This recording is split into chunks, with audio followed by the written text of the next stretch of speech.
Hey there, it's John, the Everyday Joe, right here at America's Mountain. And I want to talk about something that's really been bothering me for the past couple of months. A lot of you may have seen this in your feeds as well. These discussions about whether or not being fat is a choice. I've seen it in news articles. I saw two different videos by two different YouTube channels, almost back to back, with panels of different people that were discussing whether or not being fat is a choice. And from the way they assembled the panel, they were split. Basically, half the people felt that being fat was not a choice, and the other half felt that being fat is a choice. Let's get one thing straight. Being fat is not a choice. Saying that being fat is a choice is kind of like telling a kid that being bad at math is a choice. There are going to be some kids that are naturally good at math and that grasp a concept very quickly, and there are going to be some other kids that have to work a little bit harder just to get a C and get into pass that class. Fat loss can really feel like the same thing. There are going to be people that are genetically predisposed to losing weight relatively quickly. And sometimes that comes down to not just their genetics, but their own background and the environment that they've been exposed to their entire lives. We are not all the same. Conversely, as many of you have already experienced, it can be a lot more difficult for other people to lose fat. And not only is that not a choice, it's not even entirely your fault. The majority of the biggest part of the formula for how someone's going to look overall, how lean they're going to be able to get, how large they're going to be able to get, how muscular they can become one day, really boils down to genetics. There is a genetic limit for all of us as far as how small we can actually get and have a healthy body composition, and how large we can get and still have a healthy body composition. And it's a relatively large range, but within that, you're still bound by your genetics as far as what you can actually achieve in one way or the other. Not to shoot down anybody's dreams, but if you're 5'2", the odds of you being able to dunk a basketball are not great. I applaud your effort for going for it and trying for it and having that as a goal.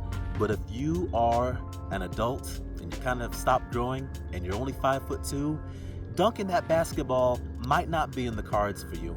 And that's not your fault. No matter how hard you train, there's just going to be a genetic limit as to what you can achieve. Now, when we equate that to fat loss, I don't want you to say, oh, my genetics are what they are. There's no way that I can get in shape. You can. At the same time, know that your optimal size might not be the same as the optimal size that you think that you are in love with, based on what you looked like in high school, or based on what you've seen in a movie, or based on your favorite movie character's physique. That might not be in the cards for you. But at the same time, you at your best might actually look way better than that person at their best that you've been comparing yourself to unfairly for so much time. Bottom line, being fat is not a choice.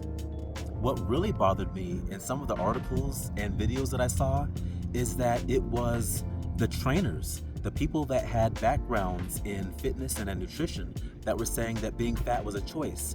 And it just made me want to tear my hair out.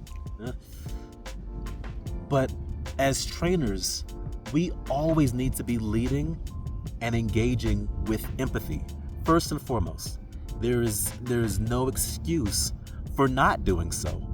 We already have the situation where people feel like they're being judged, and when you look at someone who looks like your favorite trainer and you think that they're looking at you a certain way and thinking you're fat by choice, it can create this cascade of negative feelings and negative emotions, and it winds up putting you down a path where you get even further away from your fat loss goals.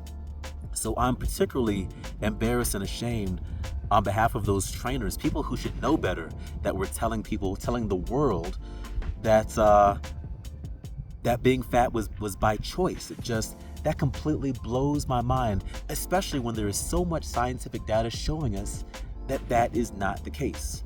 Genetics, environment, and frankly, the decisions that people make that aren't necessarily their own, or decisions that people are making that aren't really based on being educated. There was a recent study showing that I believe over 65% of Americans in this survey replied that they did not feel that they had adequate access to nutrition at an affordable cost.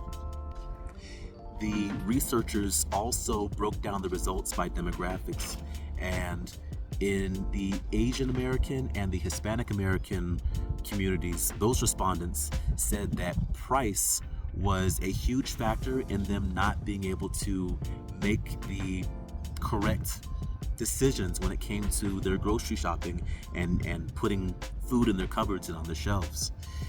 The African American community responded that having the correct education on nutrition was the number one factor that was contributing to them not having the correct foods in their cupboards and in their cabinets. So this is a big deal.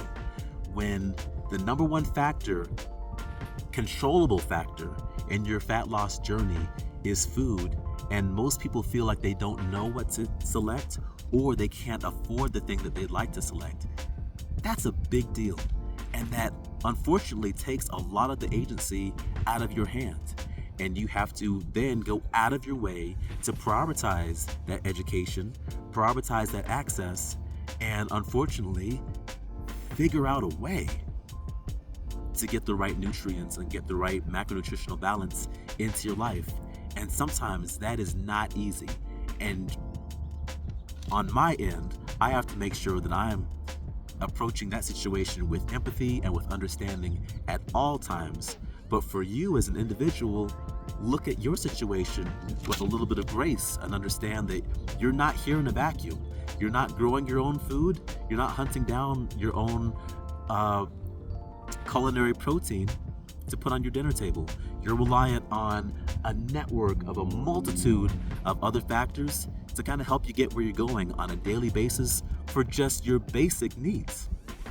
So please extend yourself grace. And remember, contrary to what we keep on seeing in these videos, being fat is not a choice. But what you can choose is the path that you take to get yourself into a healthy, sustainable body composition and to stay there. And I hope that all of you take that journey and have fun on your way there. This is John with Everyday Joe. Please remember to like and subscribe and check me out at everydayjoefitness.com. I'll see you later.